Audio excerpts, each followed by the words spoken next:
مفتی صاحب مجھے رزق کی بہت ٹینشن ہوتی ہے، میں کیا کروں؟ آپ کو ٹینشن لینے کی ضرورت نہیں ہے، رزق کی ٹینشن آپ کو کیوں ہے؟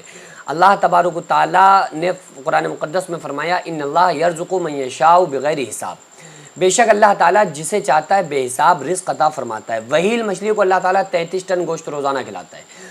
آپ خود اپنی حالت سوچئے کہ جب آپ ماں کے پیٹ میں تھے، کوئی بچہ ماں کے پیٹ میں ہوتا ہے تو 3 مہینے وہ ماں کے پیٹ میں زندہ رہتا ہے، تو اس کو کھانا، رزق، سانس، ہوا کون کھلا رہا ہے؟ کون دے رہا ہے؟ پانی کون پلا رہا ہے؟ یہ سب اللہ تعالیٰ کر رہا ہے۔ وما من دابۃ فی الارض الا علی اللہ رزقها، زمین میں جتنی چیزیں چلتی ہیں ان تمام چیزوں کو اللہ تبارک و تعالیٰ رزق دیتا ہے، تو یہ تو اللہ کے ذمے ہے، اور یہ آپ کے ذمے تھوڑی آپ اس چیز کی ٹینشن لیں۔ آقا علیہ الصلوۃ والسلام نے ارشاد فرمایا جب کوئی آسمان میں 2 دروازے ہیں، جب کوئی بندہ عمل کرتا ہے تو ایک سے اس کے عمل چلتے ہیں، دوسرے سے اس کا رزق اترتا ہے۔ جب بندہ عمل کرنا بند کر دیتا ہے تو دونوں دروازے بند ہو جاتے ہیں۔ اچھا، ہماری پرابلم یہ ہے کہ ہم یہ تو دیکھتے ہیں کہ ٹینشن ہمیں رزق کی ہے، ہم یہ نہیں دیکھتے ہیں کہ رزق کی ٹینشن ہے کیوں، آخر ہمارے پاس رزق آ کیوں نہیں رہا ہے۔ ہم نے رزق کے تمام دروازوں کو خود بند کر کے رکھا ہوا ہے، خود ہم نے بند کر لیا، ہمیں اس کی کوئی ٹینشن نہیں ہے کہ ہم نے خود رزق کے دروازوں کو بند کر کے رکھا ہوا ہے، لیکن ہمیں اس کی ٹینشن ضرور ہے کہ ہمیں رزق نہیں مل رہا ہے۔ تو بھائی ہمیں اس کی ٹینشن نہیں لینا ہے کہ رزق نہیں مل رہا، ہمیں ٹینشن اس کی لینا ہے کہ رزق کیوں نہیں مل رہا ہے، اور ان وجوہات کو دیکھنا ہے جو رسول اللہ صلی اللہ علیہ وآلہ وسلم نے ہم کو بتائی ہیں۔ آقا علیہ الصلوۃ والسلام نے ارشاد فرمایا کہ الصبحۃ تمنع الرزق، صبح کا سونا روزی کو روکتا ہے۔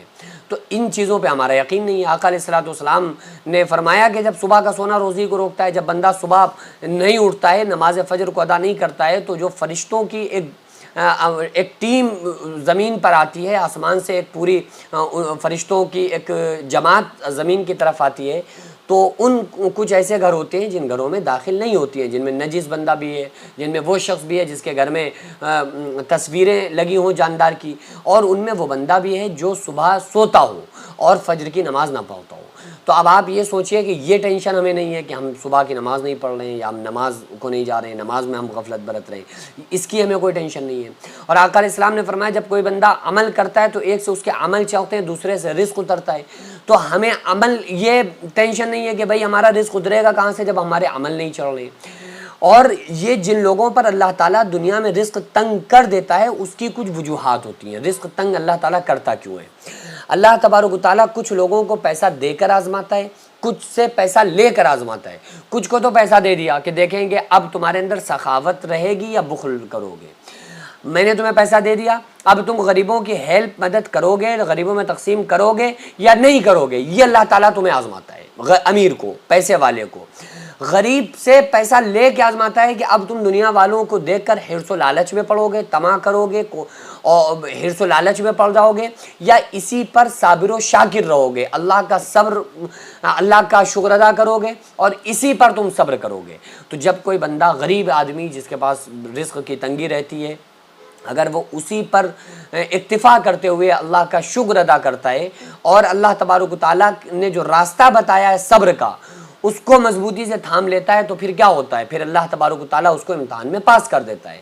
جب وہ بندہ امتحان میں کامیاب ہو جاتا ہے تو اللہ تعالیٰ اس کی وہ تمام پرابلمز ختم کر دیتا ہے جن کی وجہ سے وہ پرابلمز میں تھا، رزق کی تنگی کو دور کر دیتا ہے، تمام پریشانیوں کا خاتمہ کر دیتا ہے۔ لیکن بندہ اگر اس امتحان میں کھڑا نہیں اترتا ہے تو اللہ تبارک و تعالیٰ پھر اس کے ساتھ بھی ویسا ہی معاملہ فرماتا ہے، ساری زندگی اس بندے کو ویسا ہی رکھتا ہے۔ اور اگر پیسہ کسی کو دیا اور اس نے اس میں کنجوسی بخل کرنا شروع کر دیا اور اس نے غریبوں کا خیال نہیں رکھا، صدقہ نہیں دیا، زکوٰۃ نہیں نکالا، اکڑ تکڑ کے چلنے لگا، گھمنڈ غرور میں آ گیا، تو اللہ تبارک و تعالیٰ اس سے وہ اس پیسے کو کبھی کبھی لے بھی لیتا ہے، یا اگر نہیں لے رہا ہے دنیا میں تو آخرت میں اس کی سزا دے گا۔ آقا علیہ السلام نے ارشاد فرمایا جو تکبر کرتا ہوگا قیامت کے دن اس کو چیوٹی بنا کر چلایا جائے گا۔ تو تکبر والے سے تو اکڑ کے بات کرنا چاہیے، متکبر آدمی سے ایسا نہیں کہ اس سے آپ لولو بوچو کرنے لگے۔ ہمارے ہاں ہوتا کیا ہے، جو تھوڑا سا پیسے والا ہوتا ہے اس سے تو آدمی لولو بوچو کرتا ہے، بڑا اس کی شڈیوں میں ہاتھ ڈال کے باتیں کرتا ہے، اور جو اچھے دل کا آدمی ہے اس کو کوئی منہ نہیں لگا رہا ہوتا ہے، اس کے پاس پیسہ نہیں ہے۔ تو متکبر آدمی سے، جو گھمنڈی آدمی ہے نا، اس سے اکڑ تکڑ کے بات کرنا ثواب ہے، اور جو غریب آدمی ہے اس سے بڑی نرم انداز میں ملنا، بڑے دبے لہجے میں نرم انداز سے ملنا، یہ ثواب ہے۔ آج ہم نے الٹا کر دیا، پیسے والے اور متکبر آدمی سے تو بڑا ڈر ڈر کے ملتے ہیں اور بڑا ادھر سلام علیکم ادھر سلام علیکم کر رہے ہوتے ہیں، اور غریب آدمی کتنا بھی اچھا ہو اس کی طرف ہم ذرا سا اس کو نظر انداز کر رہے ہوتے ہیں۔ تو یہ چیزیں نہیں ہونا چاہیے، یہ ہماری زندگی کو بھی برباد کرتے ہیں اور آخرت میں بھی ہمارا پھر کوئی حصہ نہیں ہے۔